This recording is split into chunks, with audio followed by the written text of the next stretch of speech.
Frères et sœurs bien-aimés, bonsoir. Nous vous saluons de façon spéciale dans ce deuxième jour de notre parcours préparatoire à la fête de notre saint patron Jean le Baptiste. Aujourd'hui, nous sommes heureux d'accueillir deux confrères, deux voisins. Alors, c'est comment dire, le prix, un pour deux, c'est ça qu'on dit? Voilà. On a payé pour un, mais on a deux. Alors, c'est le Père Miguel, il vient voir comment ça se passe. Parce que lui, c'est lundi. Et le Père Thibault, qui est là tout à l'heure, c'est le Père Thibault qui va nous aider aujourd'hui à méditer et à prier. Et vous le savez, aujourd'hui, le thème, le sous-thème plutôt, c'est l'appel à la sainteté, c'est vivre avec courage l'exigence du pardon. Alors nous allons commencer en nous mettant debout, comme d'habitude, pour évoquer sur nous la grâce de notre Seigneur. Au nom du Père et du Fils et du Saint-Esprit, Amen. Et du feu dans le cœur, Jean le Baptiste, quand il annonçait le temps du Sauveur, il ouvrait de nouveaux chemins. Jean le Baptiste, à ce que l'espoir menait au Jourdain. Écoute, écoute, l'amour au fond de toi. Écoute, écoute, il te parle tout bas, de préparer la route. Notre Père qui es aux cieux, que ton nom soit sanctifié, que ton règne vienne, que ta volonté soit faite sur la terre comme au ciel. Donne-nous aujourd'hui notre pain de ce jour. Pardonne-nous nos offenses, comme nous pardonnons aussi à ceux qui nous ont offensés. Et ne nous laisse pas entrer en tentation, mais délivre-nous du mal. Car c'est à toi qu'appartiennent le règne, la puissance et la gloire, pour les siècles des siècles. Amen. Gloire soit au Père et au Fils et au Saint-Esprit. Pour les siècles des siècles. Amen. Saint Jean-Baptiste, Saint Jean-Baptiste, Saint Jean-Baptiste. Voilà, vous pouvez vous asseoir. Alors, comme nous l'avons dit, nous sommes dans ce parcours depuis notre arrivée, le Père et moi, depuis notre arrivée, nous avons voulu centrer notre ministère ici autour du thème disciples missionnaires dans une église en sortie, tous appelés à la sainteté. C'est un petit peu le thème de notre ministère. Nous avons dit pendant les 3 prochaines années. L'année dernière, nous avons commencé à méditer, à réfléchir sur la dimension du disciple missionnaire. Et cette année, pendant la nouvelle, nous allons un petit peu, et depuis hier, nous avons commencé à réfléchir sur l'appel à la sainteté. Hier, le Père nous a intervenu pour ouvrir pour nous notre marche et il nous a montré que l'appel à la sainteté, ce n'est pas un appel adressé à quelques-uns, et l'appel à la sainteté, c'est pour tout le monde. Il nous a montré 3 dimensions de cet appel. La dimension universelle, c'est à tous. La dimension individuelle, cet appel est adressé à chacun. Mais il y a la dimension communautaire. Cet appel doit être vécu ensemble. On n'est pas saint seul, on est appelé à faire communauté. Et ce soir, avec le Père Thibault, c'est vicaire à la paroisse Sainte-Anne, donc il est là pour nous aider à méditer sur l'exigence du pardon. Vivons l'expérience avec Père Thibault. Père Thibault, encore une fois, merci, bienvenue chez vous aussi.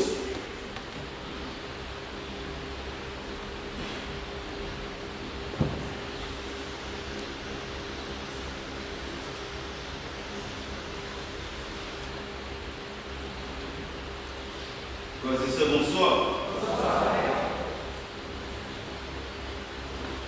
Le thème que nous retenons pour notre réflexion ce soir, comme le Père curé vient de nous le rappeler, c'est l'appel à la sainteté, c'est vivre avec courage l'exigence du pardon.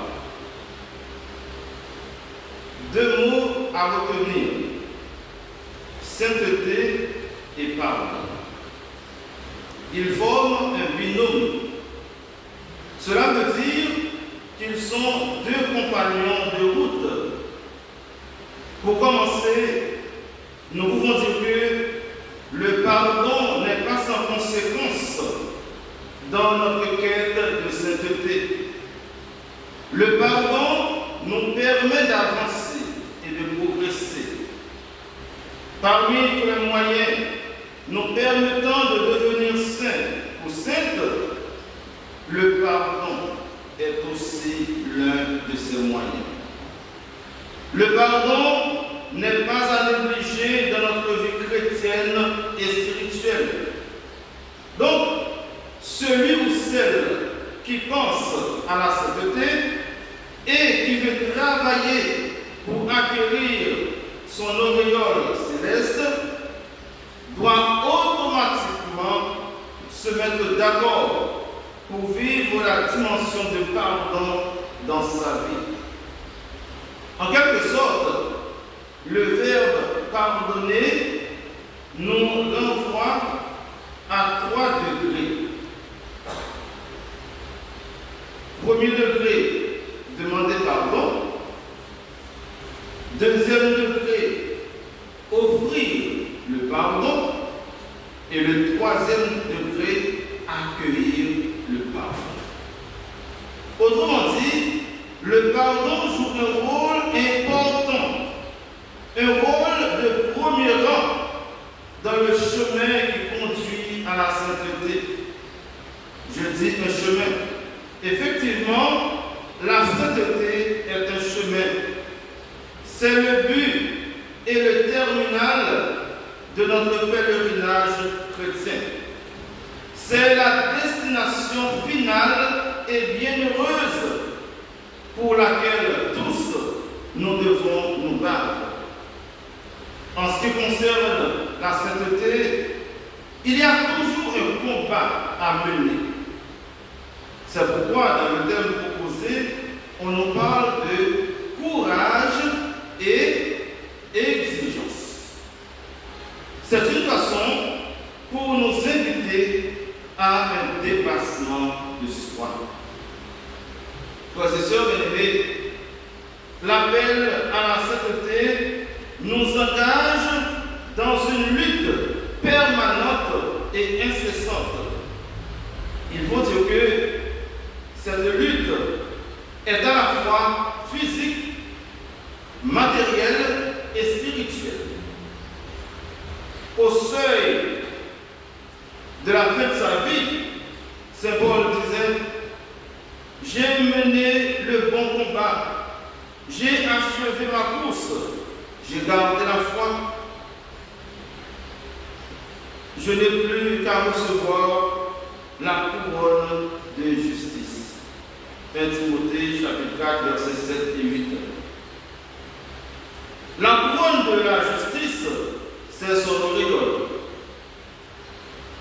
Ce combat, imaginons-nous, frères et sœurs, c'est le combat de la foi, c'est le combat spirituel.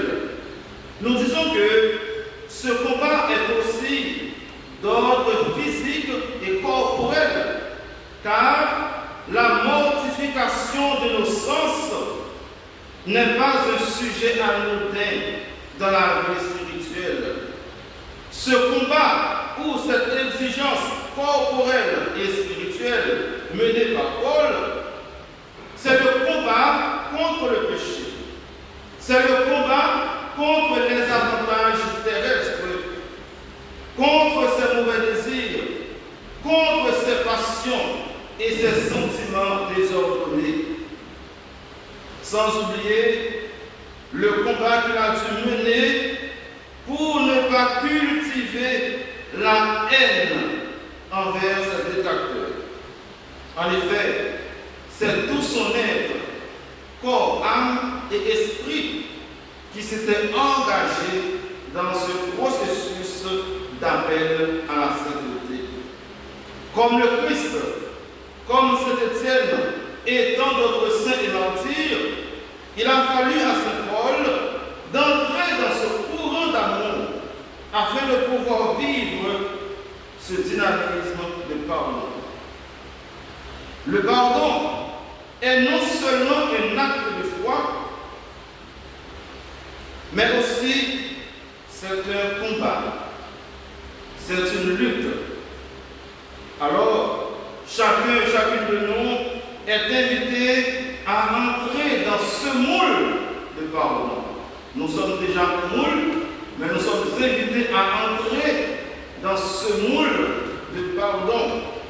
Disons, chacune de nous est appelé à vivre cette exigence et à faire ce sacrifice. Car le pardon a une dimension rédemptrice et salvatrice. Chers amis, nous ne sommes pas des anges. Non plus, nous ne sommes pas des bêtes. Nous sommes des êtres humains. Cela veut dire que nous sommes à la fois ténèbres et lumière. Nous sommes à la fois force et faiblesse. Donc, dans nos relations, l'un peut blesser l'autre. L'un peut faire du tort à l'autre. Parfois, c'est de manière volontaire, parfois, c'est par mégarde. Dans nos familles, dans nos paroisses, dans nos groupes, dans nos associations et dans nos mouvements, il peut toujours y avoir, comme on dit, des laissés frapper. Nous pouvons nous chamailler entre nous. Pour le dire autrement, l'un peut offenser l'autre. Alors que, en offensant l'autre, c'est Dieu même que nous offensons. Le mal que nous faisons à notre prochain, ou du moins le péché que nous commettons, ne restera pas sans impact sur notre relation avec Dieu. Du côté de Dieu, nous avons besoin d'être pardonnés et de demander pardon. Aussi, de notre côté, entre nous, nous avons besoin de nous pardonner les uns les autres. Nous avons besoin de demander pardon les uns aux autres, ce qui n'est pas toujours facile. Malgré tout, mes chers amis, le pardon reste et demeure une exigence évangélique. Ce que nous devons signaler, c'est que le chemin de la perfection n'est pas un chemin sans peine ni sans épreuve. Durant ce parcours, même entre nous et dans nos vies personnelles et individuelles, nous aurons à faire face à des situations et des expériences de toutes sortes.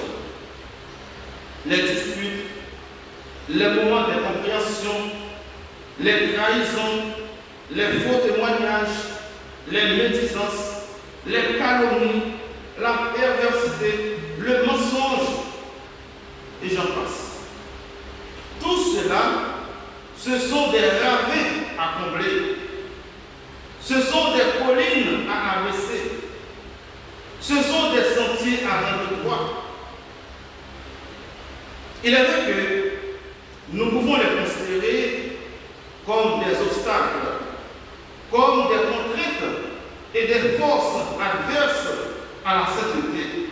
Cependant, cette situation pécamineuse dans laquelle nous sommes souvent tombés ne doit pas enlever en nous ni éteindre notre désir d'atteindre la sainteté.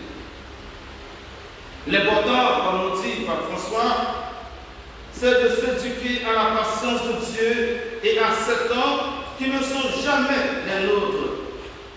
Il ne fait pas tomber le feu sur les infidèles, ni ne permet d'arracher l'ivraie qui grandit avec le blé. En un mot, le péché, aussi grave qu'il soit, par le Christ ressuscité et ascensionné, n'est plus un obstacle à la sainteté. La seule chose, c'est Jean-Baptiste aurait pu nous dire aujourd'hui, ou bien il aurait pu nous inviter à la conversion en nous disant: produisez donc des fruits qui expriment votre conversion. Dixit Saint Jean-Baptiste, notre Saint Patron. Dans la lettre aux Hébreux sont mentionnés divers témoignages qui nous encouragent à courir avec constance l'épreuve qui nous est proposée. On y parle d'Abraham, de Sarah, de Moïse, de Gédéon et de plusieurs autres. Et surtout, on nous invite à reconnaître que nous sommes enveloppés d'une si grande nuée de témoins qui nous encouragent à ne pas nous arrêter en chemin, qui nous incitent à continuer de marcher vers le but. Et parmi eux, il peut y avoir notre propre mère, une grand-mère ou d'autres personnes proches. Peut-être leur vie n'a-t-elle pas toujours été parfaite, mais malgré les imperfections et les chutes, ils sont allés de l'avant et ils ont plu au Seigneur. Gadium Exultera numéro 3. Résultat de parole. L'appel à la sainteté, c'est l'appel même que le Seigneur adresse à tout son peuple et à chacun et chacune de nous. Soyez parfaits, comme votre Père Céleste est parfait. C'est dans cet objectif de continuer à nous encourager à répondre à cet appel à la sainteté que le Pape François nous offre ce beau document pour nous aider dans notre cheminement afin de mieux répondre à cet appel. Ce document, beaucoup d'entre nous l'ont déjà dégusté. C'est l'exhortation apostolique, Gaudete et Exultate, l'appel à la sainteté dans le monde, publié le 19 mars 2018. Et je tiens encore à rappeler quelques numéros. Nous sommes tous appelés à être des saints, en vivant avec amour et en offrant un témoignage personnel dans nos occupations quotidiennes, là où chacun se trouve. Ne pensons pas uniquement à ceux qui sont déjà béatifiés ou canonisés. L'Esprit Saint répand la sainteté partout dans le saint peuple fidèle de Dieu. Numéro 6. Le pape continue pour dire: j'aime voir la sainteté dans le patient peuple de Dieu, chez ses parents qui éduquent avec tant d'amour leurs enfants, chez ces hommes et ces femmes qui travaillent pour apporter le pain à la maison, chez les malades, chez les religieuses âgées qui continuent de sourire. Dans cette constance à aller de l'avant chaque jour, je vois la sainteté de l'Église militante.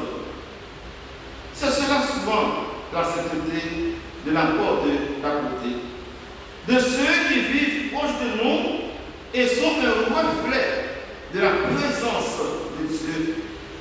Ou pour employer une autre expression, la classe moyenne de la sainteté. Numéro 7.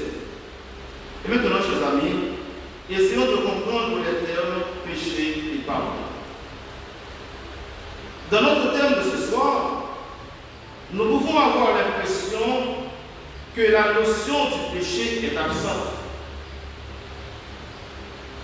Puisqu'on ne parle que de sainteté et de pardon. Et pourtant, la notion même du pardon nous renvoie automatiquement à la notion du péché. Car ces deux thèmes, péché et pardon, sont liés. Parler de la sainteté, c'est penser à nos sacs de péché et à l'océan de l'amour divin. C'est penser à la miséricorde de Dieu. Dans toute l'histoire du salut, qui est le mystère de la rédemption, ces deux termes pèsent très lourd et font écho à travers les siècles. Plus spécialement, à travers l'histoire de Dieu avec son peuple. En gros, ces deux termes, péché et pardon, l'un nous révèle l'homme et l'autre nous révèle Dieu. Autrement dit, le péché nous renvoie à l'être humain, c'est-à-dire à sa nature de pécheur et à ses faiblesses. De même aussi, le pardon, la sainteté, nous renvoie à l'être divin. Il nous fait penser à Dieu. Si le péché nous dit qui est l'homme, le pardon, la sainteté nous dit qui est Dieu. Ce qui veut dire qu'on ne peut pas parler du pardon, de la sainteté, sans parler du péché. Généralement, le pardon est donné ou offert à celui qui a offensé, ou du moins à celui qui a commis une faute ou un péché grave ou véniel. On parle d'offense à Dieu et à l'homme. Et de nos jours, on va jusqu'à parler d'offense à la création. C'était dans cette optique que le pape François nous a donné cette encyclique sur la sauvegarde de la maison commune qui est la création. Celui qui pêche manifeste un comportement désagréable, désordonné, maladroit et qui exige une certaine réparation. C'est ce processus de réparation qui va déboucher sur la conversion, sur le pardon, sur la réconciliation et enfin sur la sainteté. Donc, la sainteté, c'est un processus. Disons, le péché, à un certain niveau, fait naître le pardon. Et l'offensé et l'offenseur, les deux sont libérés. Pas besoin de dire que le péché est considéré comme un acte négatif qui handicape celui qui l'a commis et affecte en même temps la victime. En un mot, le péché handicape la vie de l'homme dans sa relation avec Dieu, dans sa relation avec les autres, dans sa relation avec la communauté et rend les relations douteuses. Mais qu'est-ce que le péché en fait? Le catéchisme de l'Église catholique, l'édition de 1992, définit le péché comme une faute contre la raison, contre la vérité, contre la conscience droite. Il est un manquement à l'amour véritable envers Dieu et envers le prochain à cause d'un attachement pervers à certains biens. Il blesse la nature de l'homme et porte atteinte à la solidarité humaine. Le péché a été défini comme une parole, un acte ou un désir contraire à la loi éternelle. Nous pouvons aller plus loin parce que le péché nous plonge dans un style de vie religieusement, sociologiquement et moralement incorrect. Pour être plus précis, je dirais, le péché nous fait vivre sans Dieu, hors de Dieu et en son absence. Car le péché, c'est vouloir de la main de Dieu. On veut vivre hors de son contrôle sans tenir compte de ses préceptes et de ses lois. C'est-à-dire que nous voulons défier les limites qu'il propose afin de construire notre propre monde qui est le monde du péché. Et c'est ce monde que Saint Jean dénonce dans son évangile. Si on veut, c'est le monde des ténèbres, le monde du Dieu du mal. Donc, le péché n'est pas seulement un acte grave ou légère, ce n'est pas seulement une omission ni une mauvaise parole ou une mauvaise pensée. En un mot, le péché, c'est la méconnaissance du Dieu, le Créateur. C'est la méconnaissance de Jésus-Christ, le Sauveur. Qu'en est-il du pardon? Essayons de comprendre le terme pardon. Le pardon, nous dit David Devno, qui est un grand théologien, est en effet le don le plus haut, le don le plus parfait que l'on puisse imaginer. Et je reprends pour vous un petit texte que j'ai trouvé sur le site web de la Croix. Je cite: le pardon est une folie, quelque chose d'impossible, de démesuré, un geste qui signe la grandeur de l'homme, plus grand que lui-même, quand il peut demander pardon à celui qui l'a offensé, plus grand encore quand il accepte le pardon de l'autre.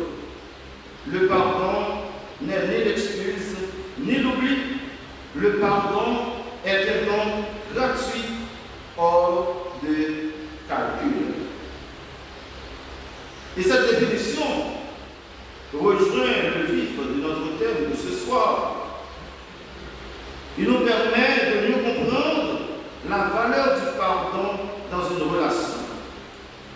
Pour ainsi dire, le pardon favorise le mouvement vers l'avenir. Le pardon s'oppose à la rancune. Quand il y a le pardon, la mémoire se libère de toute allusion déposée au fond pour de l'être. Le pardon déjoue ainsi l'entrave qui retient à l'arrière et empêche de partir. Le pardon aide le devenir à affronter l'avenir. Toutefois, il faut rappeler que le pardon n'épuise pas, n'élimine pas l'offense ou le mal qu'on a subi. On vit avec, mais on évolue et on avance. Dans l'acte du pardon, le mal est affronté avec la plus grande vigueur. On n'est plus bloqué ni enfermé sur soi.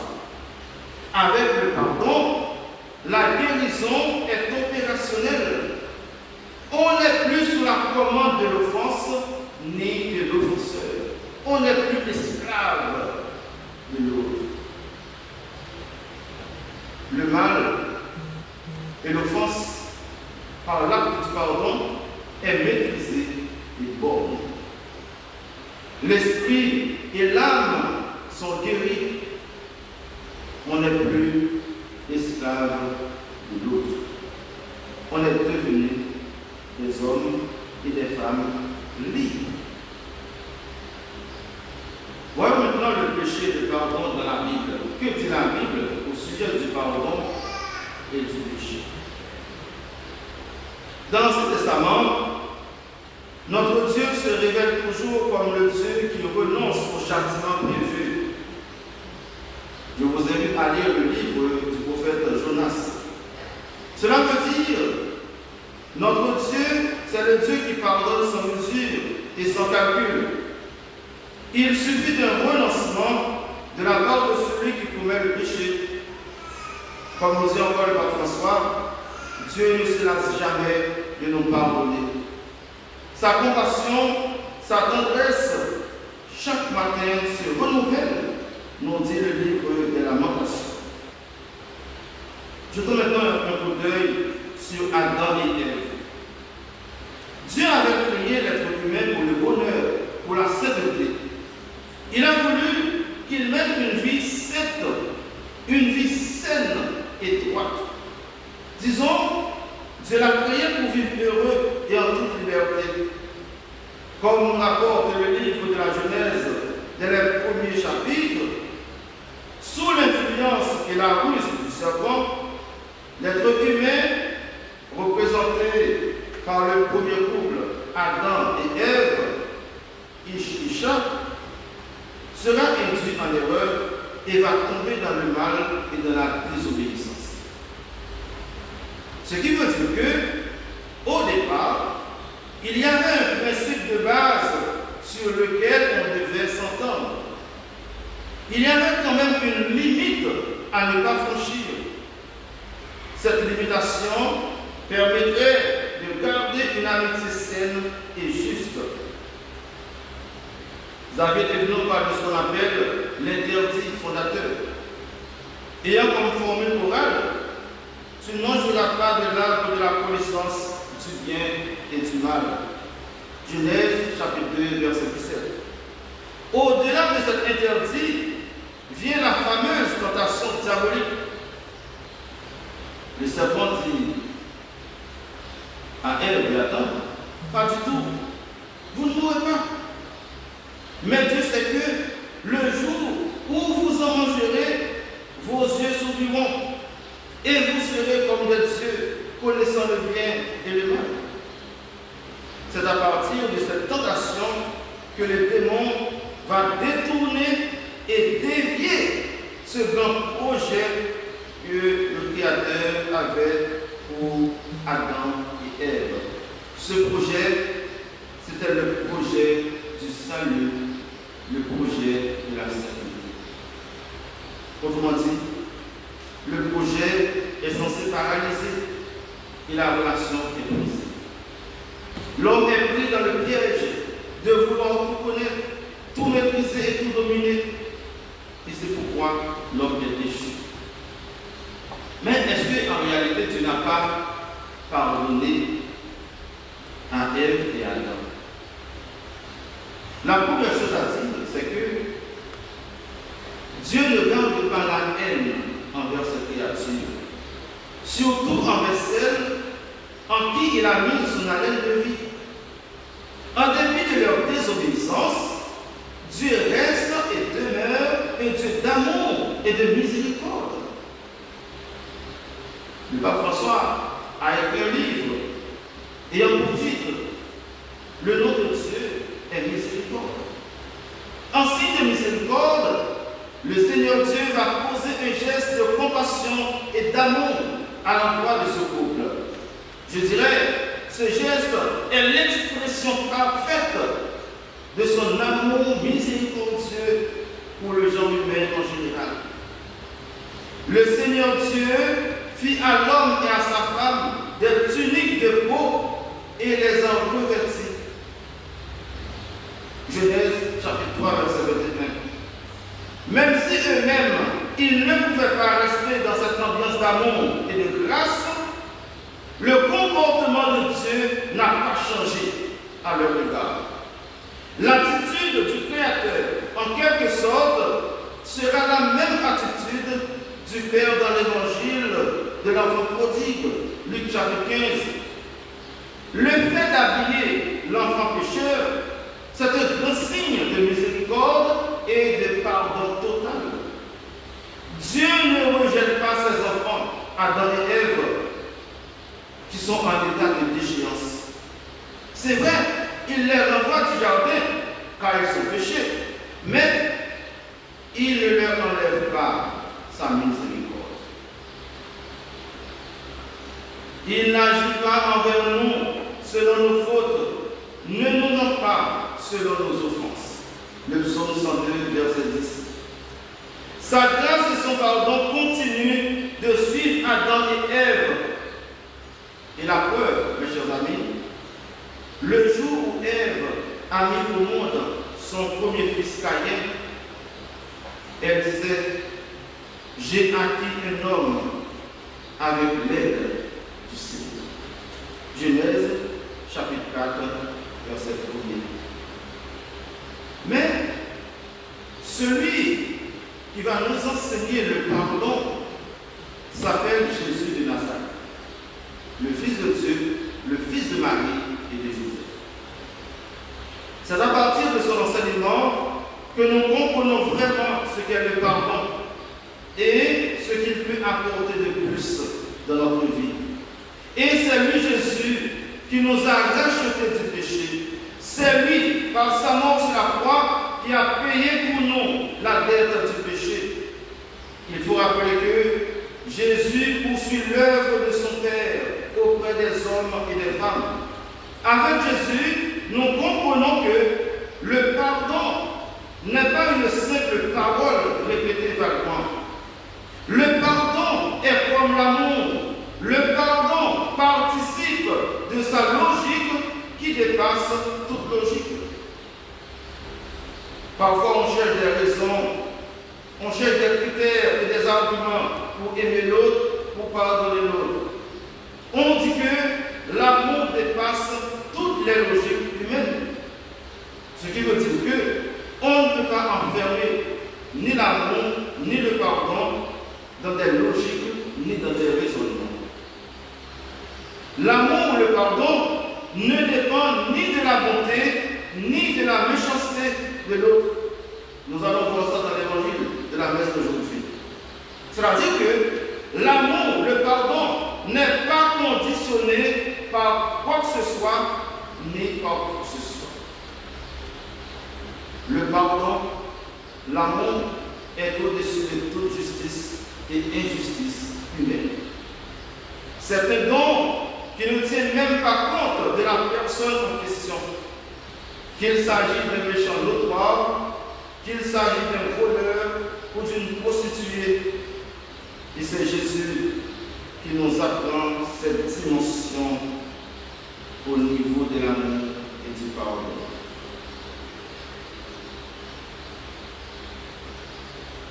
L'amour et le pardon sont comme un binôme.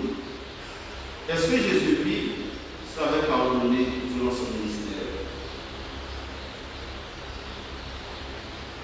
Et si on veut voir en Luc chapitre 7, verset 35 à 50, Jésus et la pécheresse chez Simon.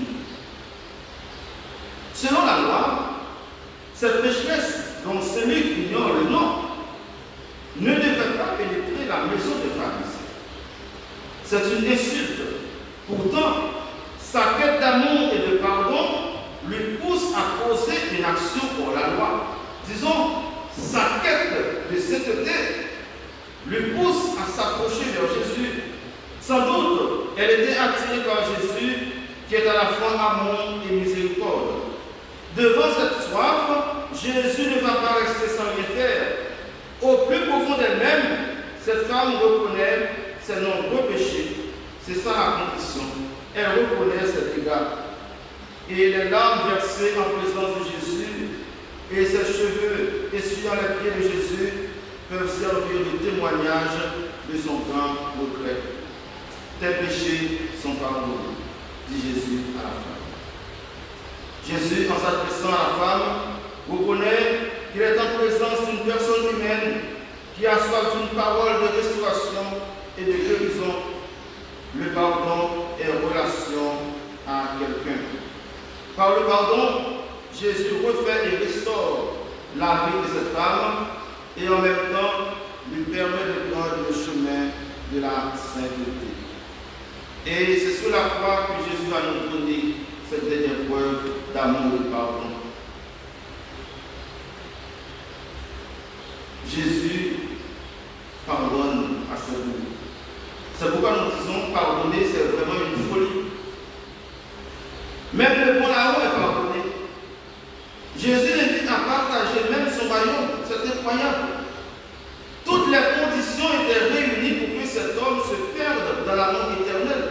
Mais non, l'amour et le pardon ont décidé autrement. Devant cette situation, les scribes avaient raison de poser la question: qui donc peut pardonner les péchés, sinon Dieu seul? Marc chapitre 2, verset 7. Par analogie, je dirais, seul celui qui est connecté à Dieu et sur Dieu, dans l'Esprit Saint, peut pardonner. Disons que le pardon, c'est l'œuvre de la Sainte Trinité, c'est l'œuvre de l'Esprit Saint. Jésus, avant de rendre son dernier souffle, a pardonné à ses amis. Quel homme a été plus offensé, plus blessé que Jésus? Lui qui n'avait rien fait de mal, lui qui avait passé toute sa vie à faire le bien, on l'a humilié, flagellé, jugé, torturé et mis à mort. Il aurait dû garder rancune envers ses bourreaux. Il aurait dû maudire ses adversaires. Et pourtant, avant de prendre son dernier souffle, il pardonne sans mesure. Père, pardonnez-leur. Ils ne savent pas ce qu'ils font. Voilà une preuve de sainteté. Voilà une preuve d'amour. Jésus a pris pour lui-même l'enseignement qu'il avait donné à Pierre au sujet du pardon. Je ne dis pas jusqu'à 7 fois, mais jusqu'à 70 fois 7 fois.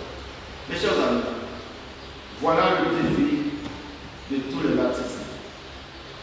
Tous ceux qui, par le baptême, ont reçu l'Esprit Saint doivent continuer cette œuvre dans le monde. Nous devons continuer à nous pardonner les uns et les autres. Le pardon, c'est un acte de foi. Le pardon, c'est un acte d'amour. Le pardon nous conduit à la sainteté. Le pardon crée un monde nouveau. Le pardon supprime le mensonge en faisant place à la vérité et à la sainteté. Le pardon détruit tout sentiment de haine, de rancune qui pouvait surgir. Le plus souvent, le pardon ne cherche même pas à comprendre ce qui s'était passé. Il ne pose pas de questions. Le pardon ne tient pas compte de l'ampleur du mal. Ce qui l'intéresse, c'est la réconciliation et le progrès de l'autre. Au sujet de la conversion de Saul sur la route de Damas, Saint Augustin nous dit, c'est le résultat du pardon qu'Étienne avait offert à ses bourreaux. La conversion de Paul, c'est le résultat du pardon qu'Étienne avait offert à ses bourreaux. Car Saul était là, était présent le jour de la lapidation d'Étienne. Dans le pardon, mes chers amis, il n'y a pas de calcul mental ni la recherche de quelconque intérêt. C'est la générosité avant tout. En réalité, il faut vraiment du courage pour arriver à la sainteté, car pardonner demande beaucoup d'énergie spirituelle. En somme, pour terminer, le but du pardon, ce n'est pas seulement de retrouver l'amitié de l'autre. Le but du pardon, c'est pour arriver à la sainteté. Je pardonne parce que je veux devenir saint, parce que je veux devenir saint. C'est pour finalement entrer dans la joie divine. Je pardonne, c'est pour faire la fête céleste, comme dit Jésus. Résistez-vous avec moi, car j'ai trouvé ma bonne, celle qui était perdue. Amen.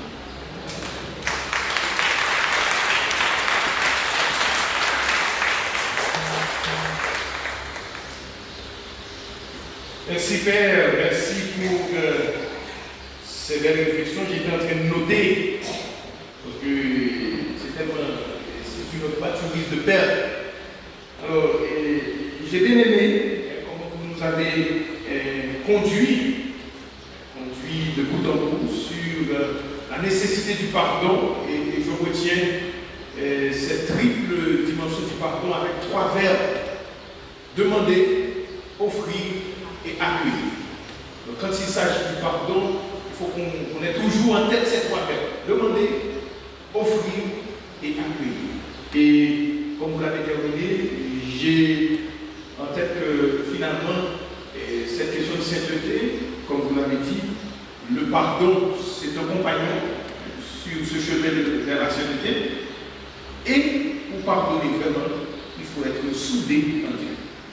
Merci encore une fois, Père, de nous avoir rappelé ces principes.